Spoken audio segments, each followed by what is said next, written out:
Welcome to the first NBS show for 2020. Join with me today is Barbarino, Hello. LVG Grande, Hello. Dredden. Hello. Today we'll be mainly talking about the elections that were held just now in TMP. And if we have time, we'll talk about the court case about whole India and a discussion on the population stats in TMP and nation states. So to start it off, Macedonia won the delegacy, being the incumbent, and he had no real challenges because he was pretty good at proving what he did in the previous term and what he wanted to do this term. In a close race between Artemis and incumbent, Artemis, who was incumbent, and Robespierre, a close race of 52 to 46 to Robespierre, and some other issues may have arisen through probably PM voting and plus who knows what happened. In the Speaker of the House race, Robespierre won with 73% and Vivianico won with 85% in the AG race. So starting off with the delegacy, we'll be comparing, not really comparing platforms, but we'll see what Macedonia promised to happen this term in TNP. Building off his success in the last, he decided to improve on his election chances and he decided to improve his cabinet by appointing current ministers and more ministers that were not in his last term, but that always happens. The major changes to the cabinet will be a more permanent installation of Garundu as Minister of World Assembly Affairs, Slums at Foreign Affairs, and a replacement in communications from Kashovia to Marcus Antonius. Aside from that, the cabinet, when strictly defined, has remained unchanged. However, the press secretary position no longer belongs to Wondrous. It now belongs to Rom, a relative newcomer to TNP, but not to nation state. How he does in the role is yet to be seen, but I have confidence. On that note, I feel like the press secretary is a good stepping stone into the wider executive staff. And it's good for a newcomer to step into that role. We will talk about Macedonia's goals for this term later on. So we'll talk about the vice delegacy and how that went. Robespierre was a close race of 52 to 46. And to be honest, I thought it would be even closer. 8 votes was a bit high for me. I thought it'd be 2 to 3 votes in terms of a difference between them. I actually did not expect it to be that close. I thought Artemis would get more of a boost from the incumbency from the previous term. To be honest, I thought the same. I had a lot of confidence in Robespierre because I've worked with him, and he's a very competent, well put together politician, both in other regions before his TNP career and in his TNP career proper. But I will say, as a former colleague of Artemis, it was somewhat surprising, especially after what happened in the midst of the election, to have such a wide margin of victory in favor of Robespierre. However, I will say that Robespierre himself ran a terrific campaign, and congratulations to the both of them on a very entertaining campaign. And here's to a successful vice delegacy term filled with hopefully less controversy than the race itself. I mean, they both had very good campaigns, but Artemis has always, well, since I've been here, has been a solid pillar within the community.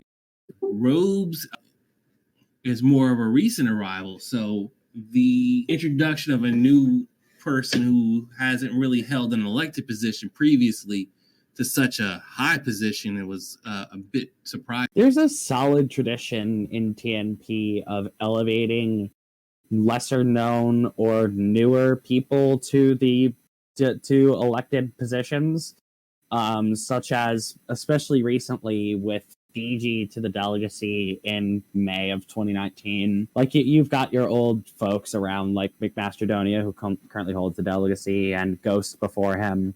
But this region always holds newcomers in as high regard as it does veterans.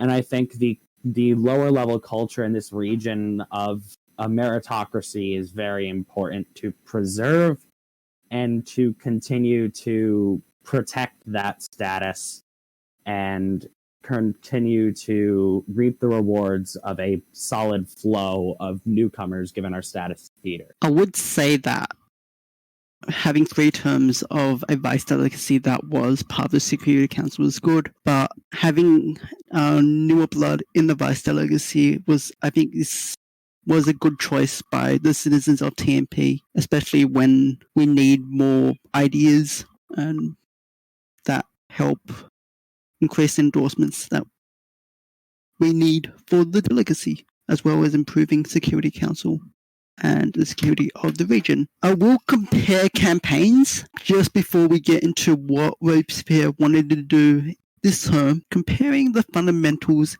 it looks like it's easy, just security checks on both promises and just providing insight for security councils. I don't think there was a real difference between them in terms of that area of aspect, but if you have any other thoughts, I don't think there's really that much to say about that. I'm honestly glad that Robespierre was almost... What? I don't think this is the right word. Scratch that. But I think that Robespierre being willing to step into the role of vice delegate and fight an entertaining campaign and be willing to go through these things as less of a coronation and more of a genuine competition between very big names within the region already, between him and Artemis. I think that's almost a show of strength for our democracy and our regional institutions because of the fact that it shows that our vital World Assembly delegate seat, it is arguably a less flashy position to hold than, say, World Assembly delegate, but it's still an important role within the region, and a newer face in the region being willing to accept that and step into that is very important. I would say about how cards help the vice delegacy and security in TMP.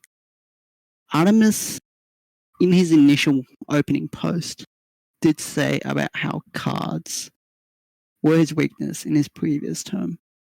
But obviously, cards are a fundamental option in improving endorsements. In Robespierre, I have to just scroll down and find where he mentioned cards, because he didn't really mention about cards until Praetor stated it. So there's a weird interaction between cards in Pierre's election campaign. It'll be interesting to see how that kind of manifests itself throughout the term, because I don't think people, or the candidates rather, really stood upon or capitalized upon each other's weakness in terms of their position on cards as much as they possibly could.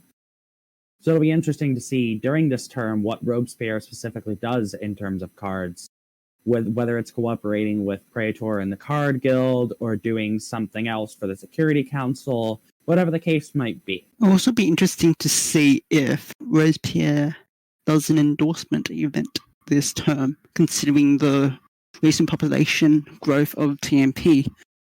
I don't think he mentioned that in the campaign, but it'll be interesting to see if he takes the idea from Artemis.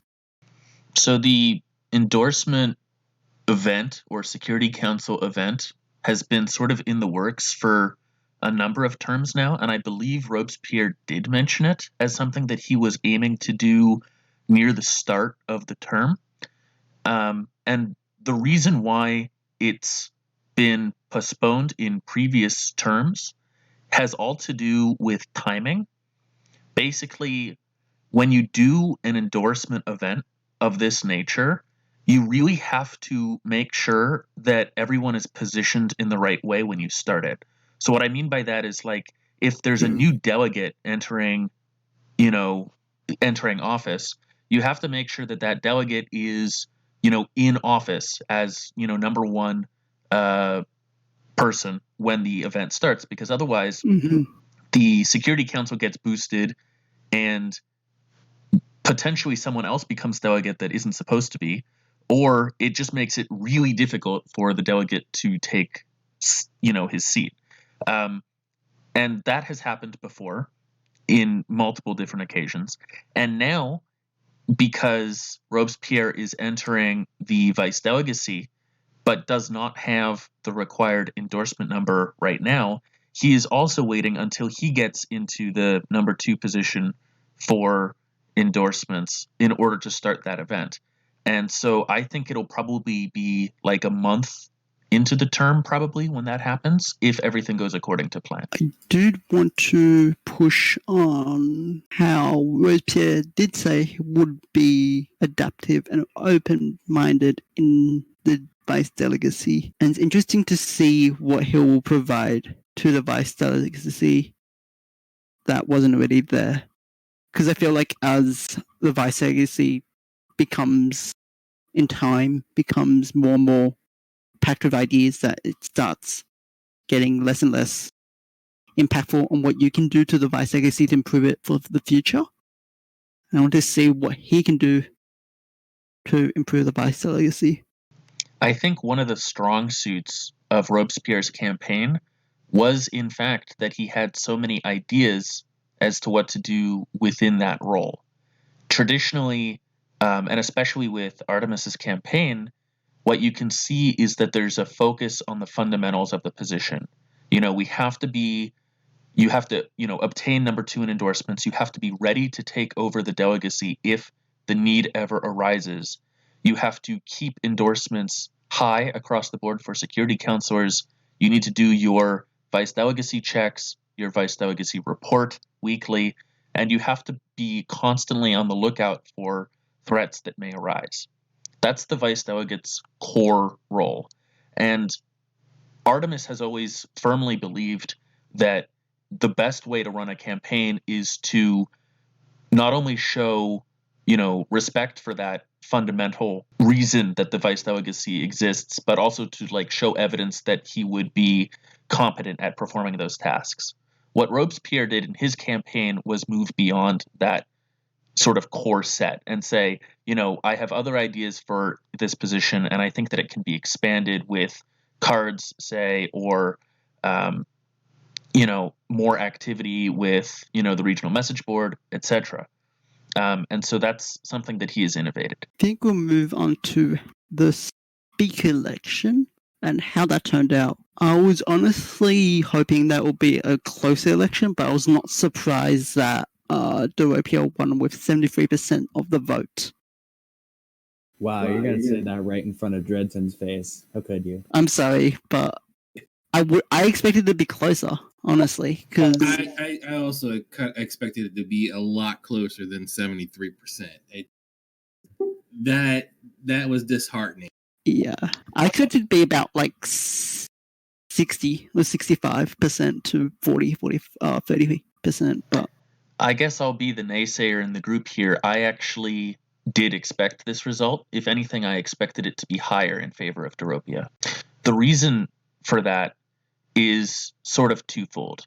The first is how well Dorothea has been performing lately, both in the Speaker's office, but also within the region as a whole. He's made an extremely strong showing in Home Affairs, for example, with new member mentorship, and he's also made an impact in other ministries. So he has a lot of name recognition in a way that Dredton just really didn't have entering the election. And he also had a really demonstrated history of a high standard and a strong work ethic, which is really important when it comes to the speakership. The second reason I think that Dredton did so poorly in that race was based on timing. And this is something that I've articulated to Dredton in private as well. And I think that Dredton essentially made a mistake after the previous election when he decided to go for the judicial branch instead of focusing his efforts at the executive branch like Doropia did. And I think that cost him. So, in summary, I would say Dredton had a lot more name recognition based on executive council experience and a demonstrated record of being able to do a ton of great stuff all the time, whereas Dredton, being in the judiciary, sort of lost out on that opportunity. I would say that Doropia has definitely more name recognition with a lot of people who've been here since 2018, especially when he just left. A lot of people still remember that, and I think that's what made a lot of veterans vote for him. Those who remember when he left and how he's kind of improved from that. I was surprised more people didn't bring up that he left like that. In some sense, I'm actually glad that he's been able to sort of recover his reputation, because that's part of what makes TNP great, that at any moment in time, if you make a mistake, you're always able to build yourself back up again. And in Doropia's case, he didn't really make a mistake. It was just sort of bad timing on his part. And so that we don't hold that as a grudge against him is really phenomenal. Just to quickly compare platforms, to me, it was pretty much the same.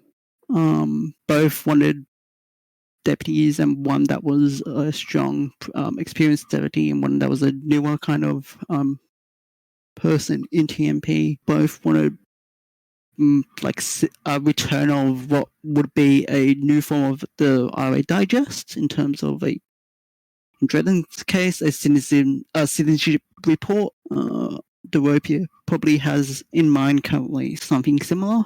I thought that the monthly citizenship report idea was an excellent idea, by the way. It's something that has never been proposed formally before, but it was something that when I was a staffer in Home Affairs, I was basically running the numbers on daily citizenship counts, and I went back looking at our history over the course of 2 to 3 years, and I was trying to match up how Home Affairs lists would bring in additional citizens and seeing if there was a correlation in the data. And in fact, there was. I had been trying to prove at the time that there was no correlation and that lists were a waste of Home Affairs time, and discovered, in fact, the opposite was true. So the reason why I think that the monthly citizenship reports would really help the region and the speakership is because keeping track of that data is important for TNP's democracy, because the more people that vote, the stronger that we are. And secondly, it's actually going to be a useful statistic for Home Affairs as well, because it's a really good indicator of regional health. Yeah, I mean, my thought process behind when I proposed it was it's an important statistic across the board. And over time, you should be able to correlate increases and decreases of citizenship with events. Say this current event right now with CCD, does that boost your regional effectiveness? Are card events or endorsement events, does that help over time? It's a rather important statistic that we should be more aware of on the public side. It also helps. You go first. It also helps calibrate our response to those events. So, in the sense that, for example, lately there's been this huge rise in WA nations within the North Pacific due to an influx of Redditors.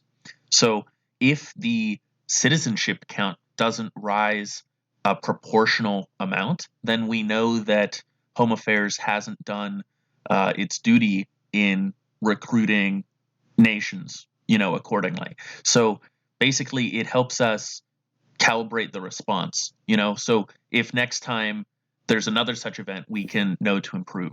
I was about to say something similar, but I guess I'll quickly add on to that. It also helps see what lists are effective in terms of Home Affairs, and also to see how the citizenship numbers fluctuate, and to see if there's a general increase in citizenship between elections. Generally, when there's an election, more citizens will apply and vote, and to see if we can retain those citizens in between elections, especially the general ones. There's no other thoughts. We'll go into Attorney General election. It was a very interesting run nomination of about 43% for Attorney General.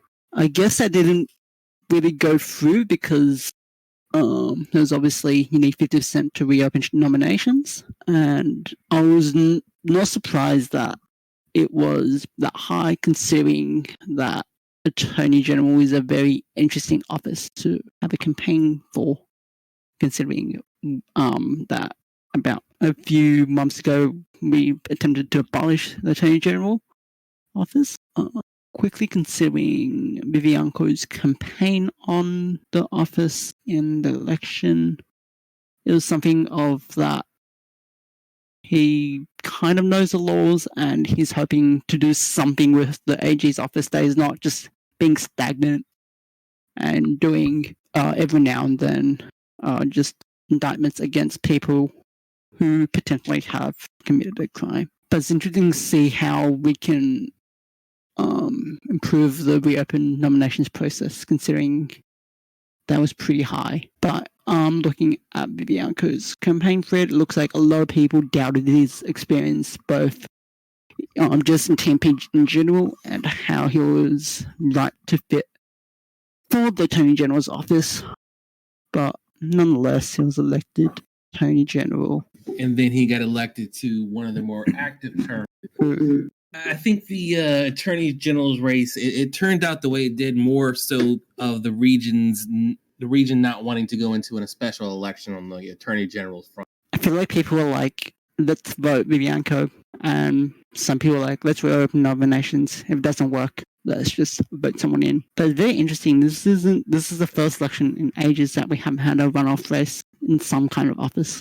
What was it in September? Except probably was it? I thought there was I thought there was one in September. I was mistaken. Apart from that, then being consistent. Was it in May? I don't remember that far back. Was it speakers? Or was that in January? Speaker. One thing I'd like to note about Vivanco's campaign was that for me it was a complete surprise, because I would freely admit that prior to this election I did not know who Vivanco was.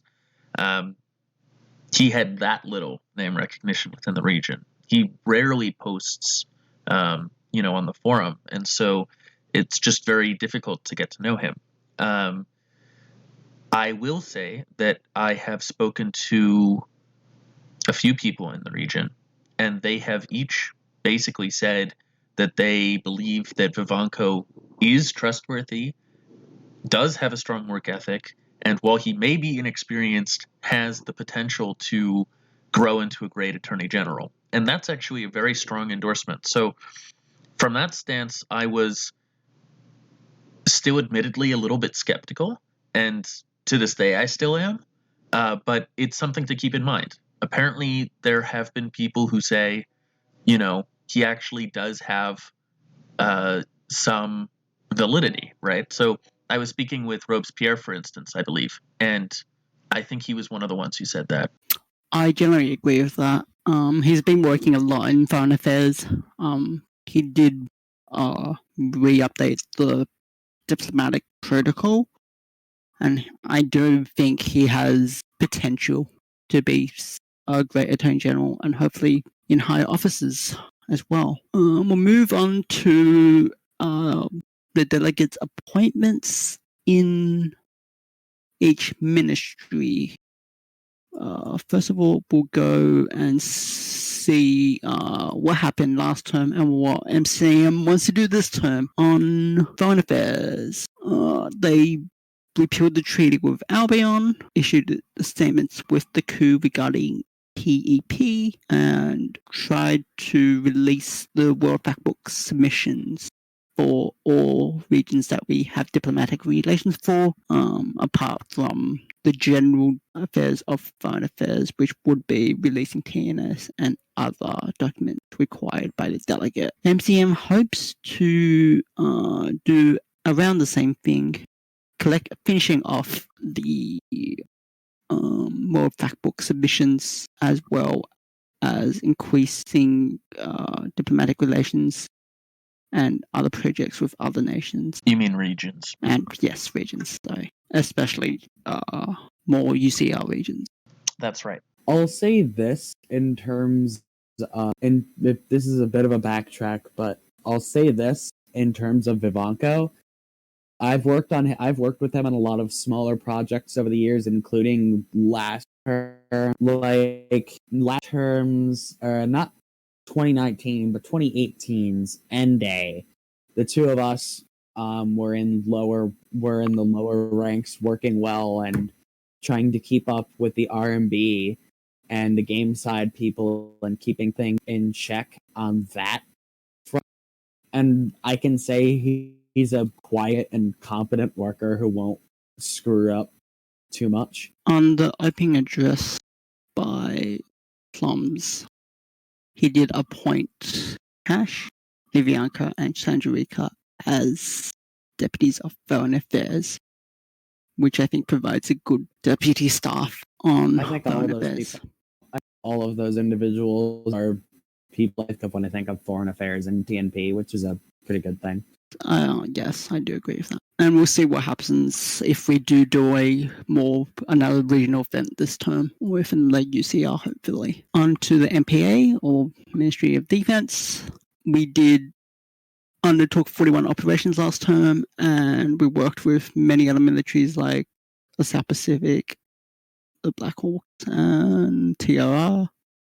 Probably the biggest thing to note from last term would be us continuing to, or rather reestablishing, working together militarily with the Blackhawks. Like, that doesn't exclude us from working with other organizations, but it's something to note that since we hadn't jumped with the Blackhawks for a good year or so because of their thing with the South Pacific, and then we work with them again. That was a major thing in terms of the precedent of the NPA. But other than that, structurally, not much changed.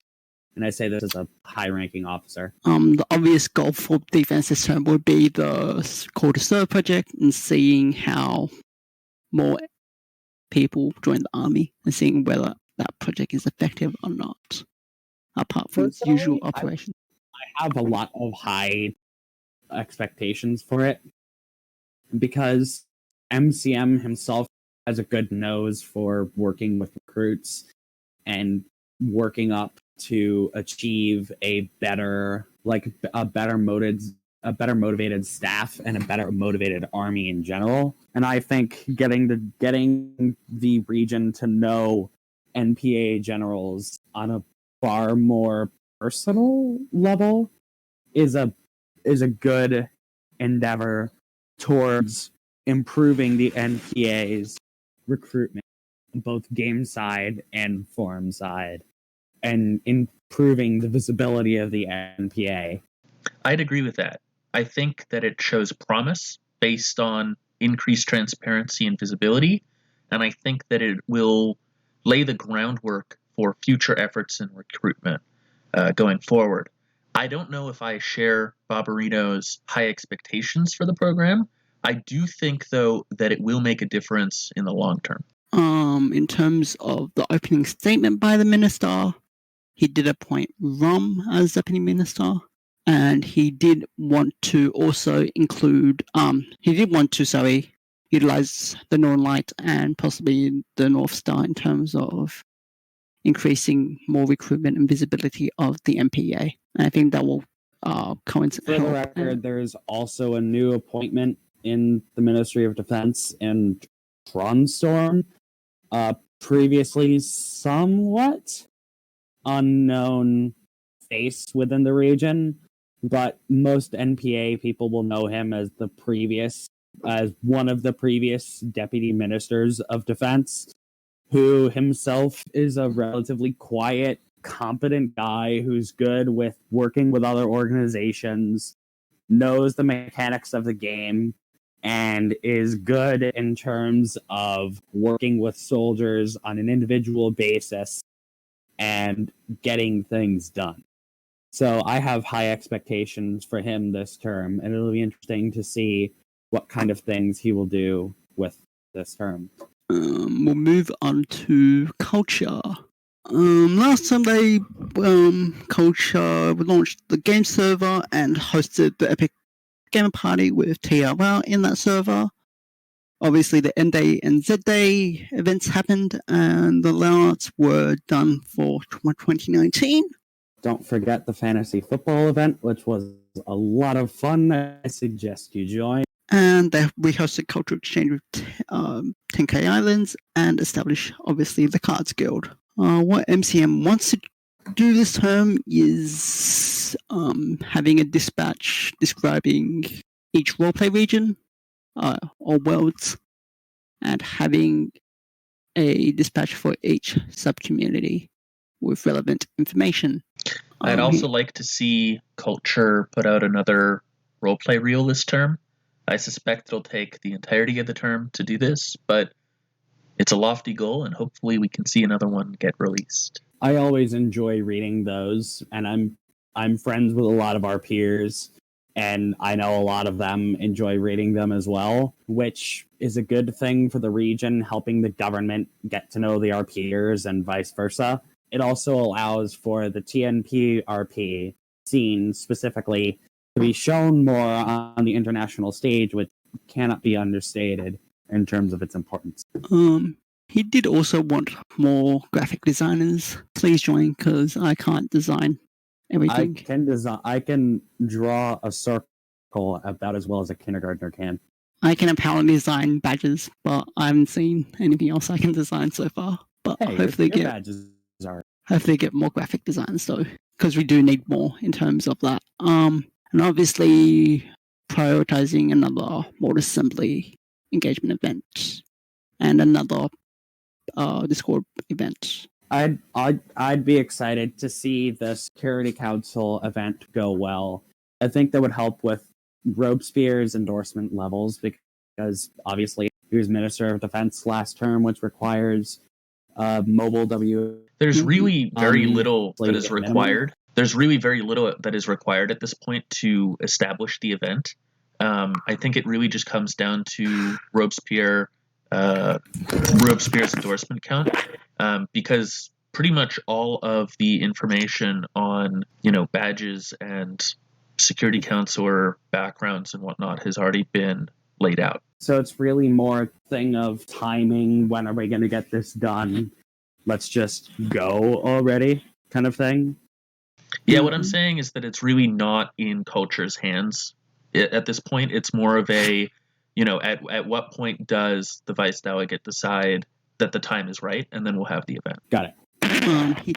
Bridania did appoint Sirixia and Angshai as deputies for Culture. We'll move on to communications. They did launch the monthly TNS issues, 3 of them. Apparently December's like a black omen because nothing ever gets released on December. That's apparently what happens on December.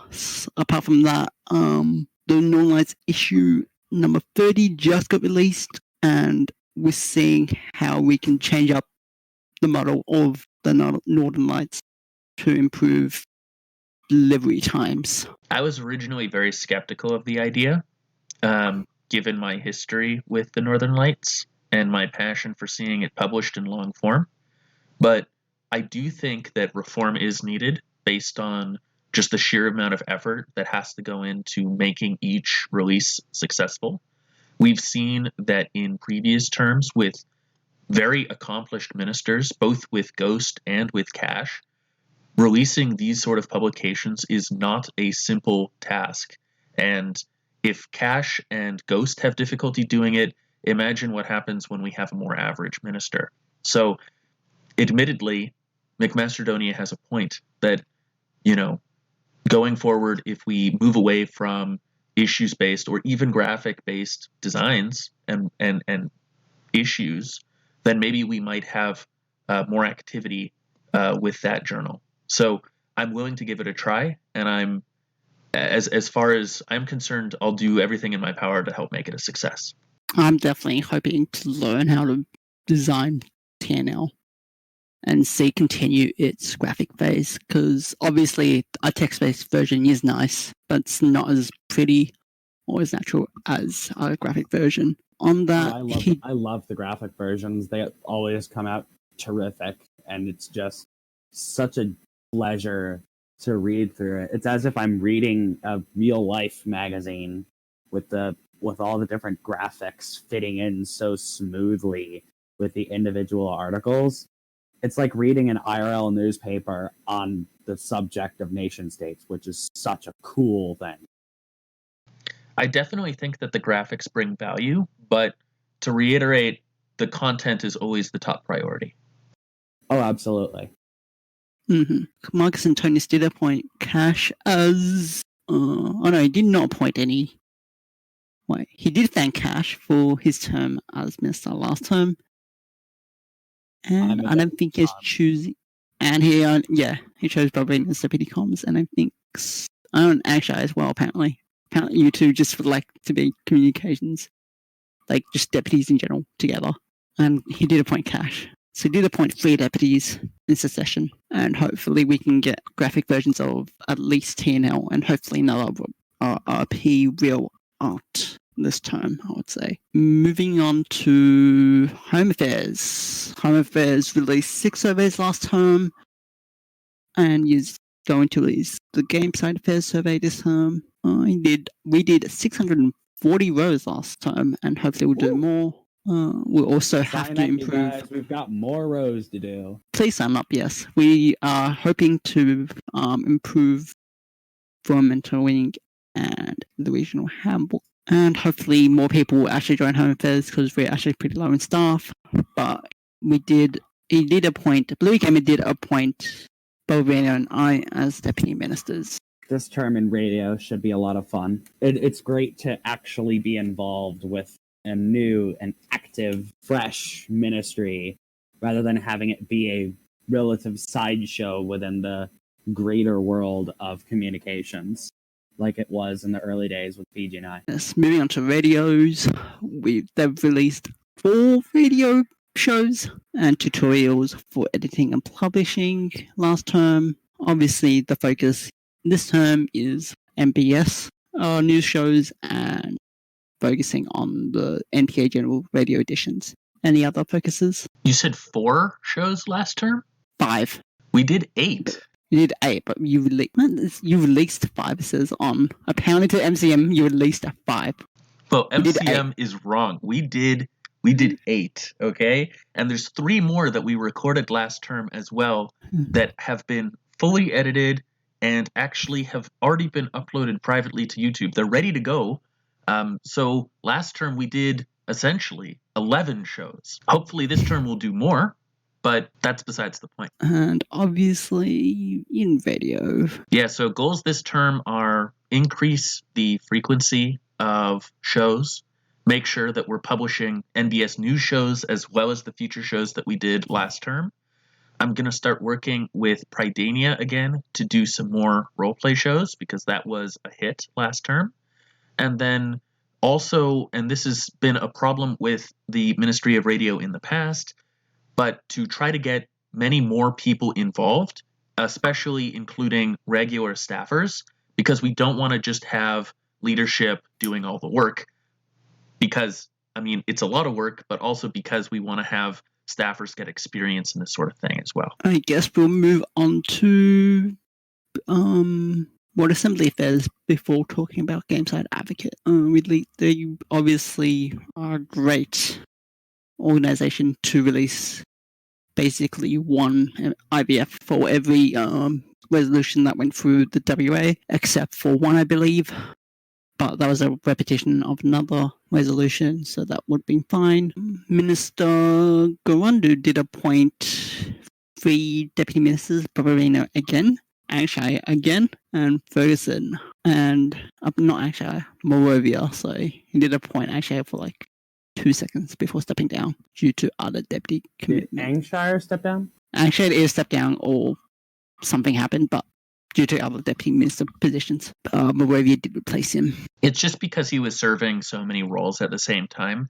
I think there was a concern that he may overload himself. That's one thing. Don't load yourself up on too many positions because you'll end up with too many things to do in a game that's not worthy of taking up the entirety of your free time.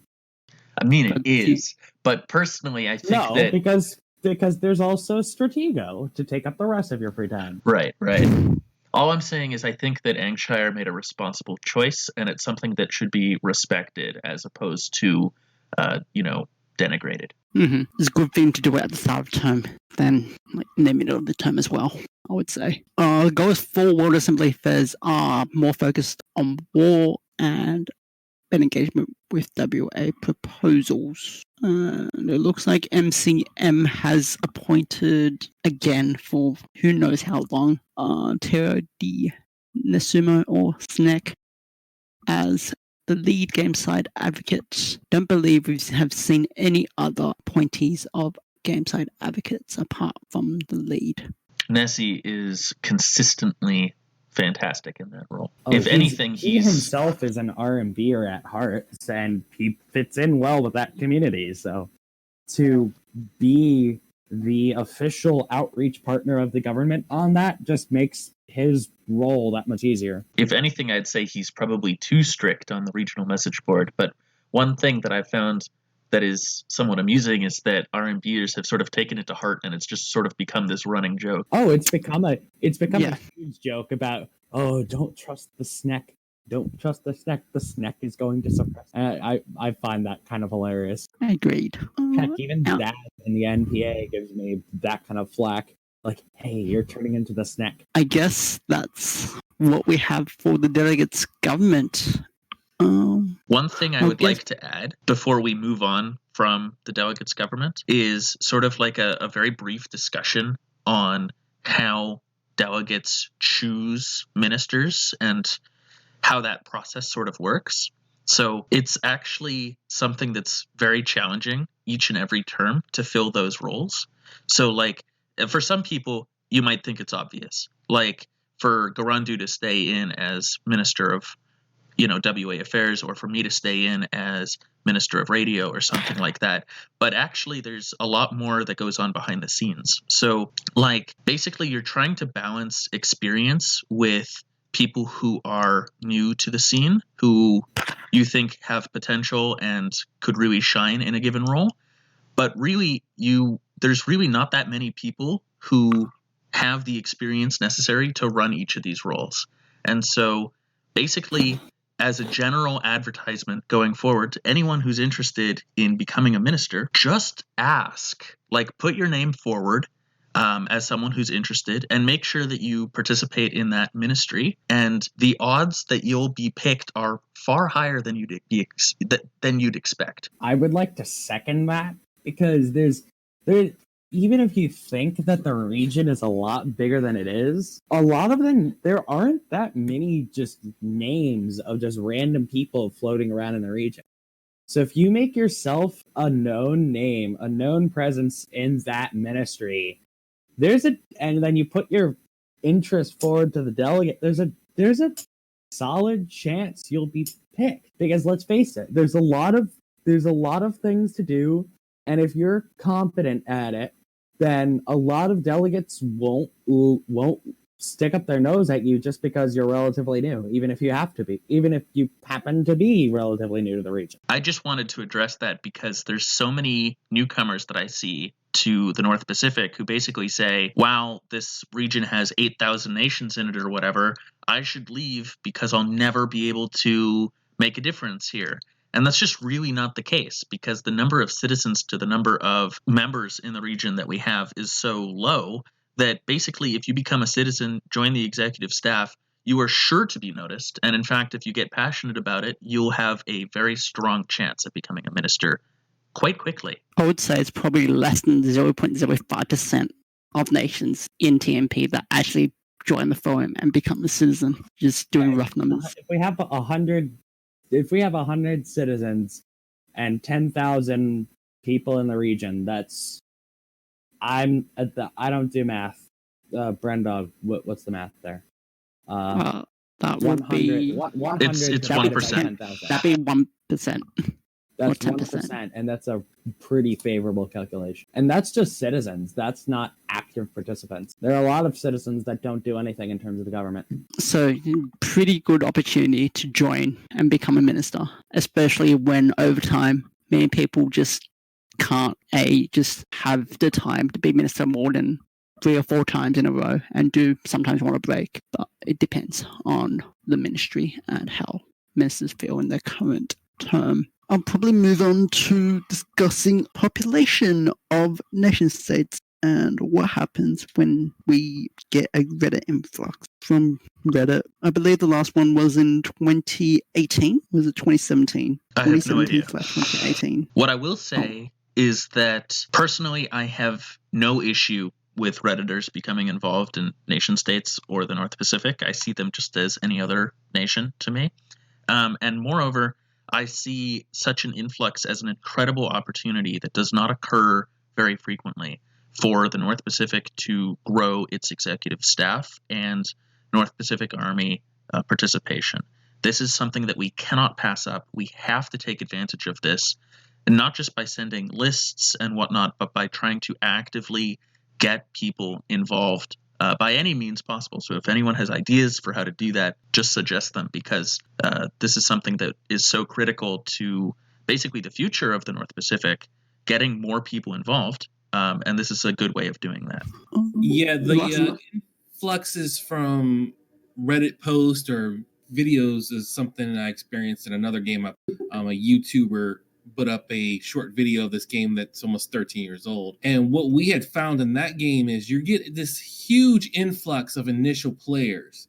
And you're going to get a bunch of griefers, obviously. A bunch of people there just the spam and be edgy. But you're also going to get a new core of players that games like nation states or others kind of need. And the key to keeping them is always getting them engaged early on in the process. If they can survive that first month, you have a good chance of keeping them over the long term. And that improves the health of not just the North Pacific, but every other region in the game. I would say the Reddit influx was in 2016 and it boosted about actually 6,000 nations in the original influx, but about 3,000 remained. So it was a good opportunity for those people to become involved with TMP and what it offers. And I hope we can get more people to join the forum. Isn't that when Plumbabria got the like 1,250 endorsements or something ridiculous? 1,300, I believe it was. Generally, my fear is that, 31 days from now, we'll just see the population plummet again. And that's what we want to avoid. That update is going to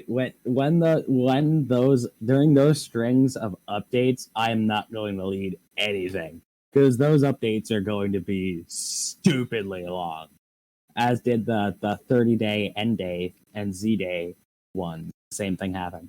Hopefully we do keep some people there, at least. I would say half of it. Hopefully we do retain half the population that did come, at least. And that'll be a good sign. If we meet the benchmark of half, that's awesome. Yeah, that would be huge. If if out of the 60-something WAers that have joined in the last week, if more than 20 stay, I'd be impressed. Yeah. If more than 3 people join the executive staff out of that group, I'd be impressed. Hopefully we'll do more. Job. We are doing a good job. And hopefully that, because of some CCD drama, more people will stay. But that was a good opportunity for more people to be like, oh, that happened. The thing is that when newcomers join nation states, they always think that the game is just about answering issues and taking care of your own nation, and not realizing that there is, a whole regional government out there to join and become a part of. And basically, I don't think anyone really, it might seem obvious to us that the CCD controversy and the the backlash and what happened as a result of that is some huge deal. But to newcomers joining the game, I am very skeptical that they would know anything about that. That'll be true, but hopefully they do potentially see the memes or something that interests them from that drama. Nah, screw But some- who knows? Nah, the best way to get them involved is the memes. They're from Reddit, dude. True. That's why I said memes first. Don't overthink it. It's always the memes. Also, I'll have to try that. I'm a guy who just forwards people the regional handbook and asks if they have any questions. forward Hi, to newcomers. Here's a 1,000-page document on what this region means, and we'd love you to stay. I mean, it's got everything. Can I see some memes? I wouldn't know how to respond. But now I do. I guess I'll forward them the CCD dispatch.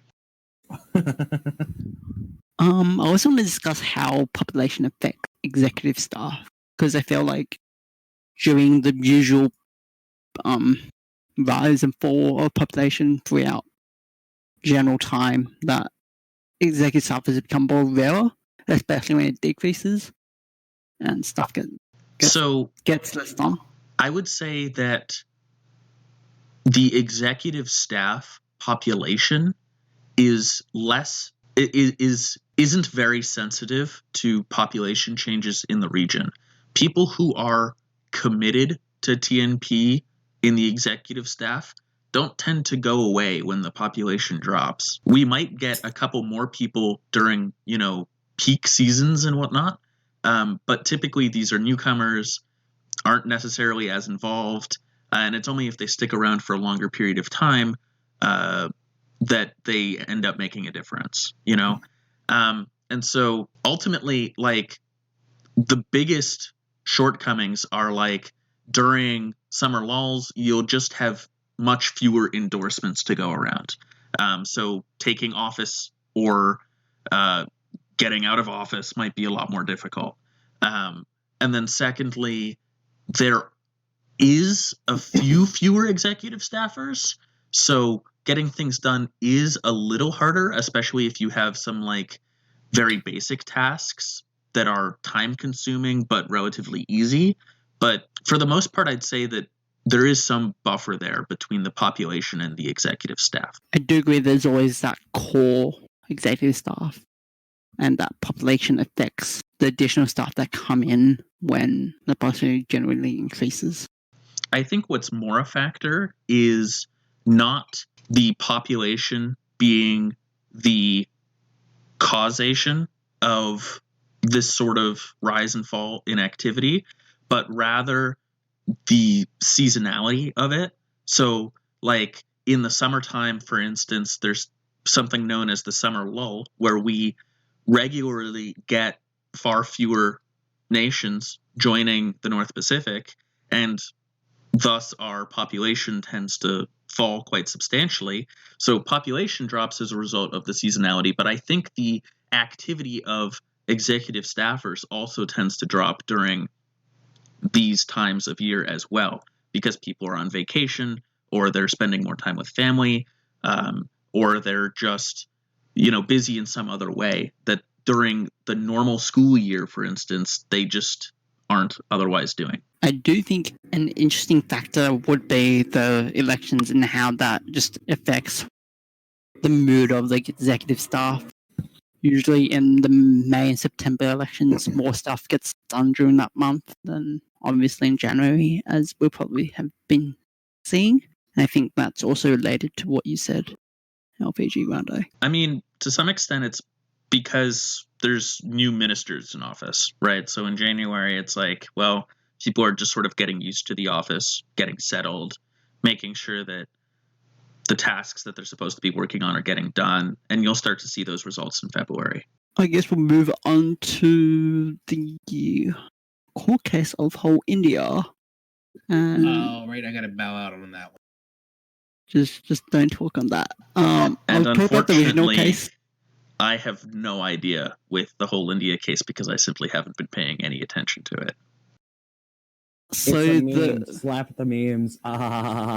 the original case was basically fraud in terms of he posted an election campaign on something, and then It was the election. I think it was the proper election in some form. It was a proper election of some form, and then a Black Ops commander convinced him, but not really, on removing his candidacy, and he fabricated that a Blackhawks commander, specifically Redback. Well, I'm not sure if he's a commander or a general or whatever. Redback is a Blackhawk. That's the big thing thus far. What he did to Redback was he slandered the now citizen of TNP, Redback, by photoshopping telegrams that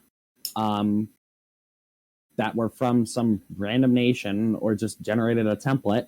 He photoshopped that to show Redback's nation saying to him some sort of thing like, oh, we're going to invade the North Pacific, or we're going to raid your nation, or something like that. And which was not proven to be false, but is widely thought to be false.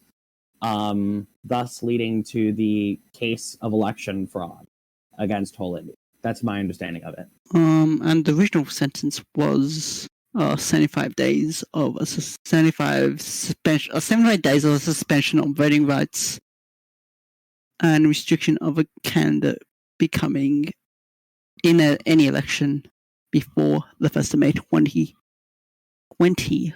And then the appeal by the Ropier is the sentencing appeal, and that has been confirmed.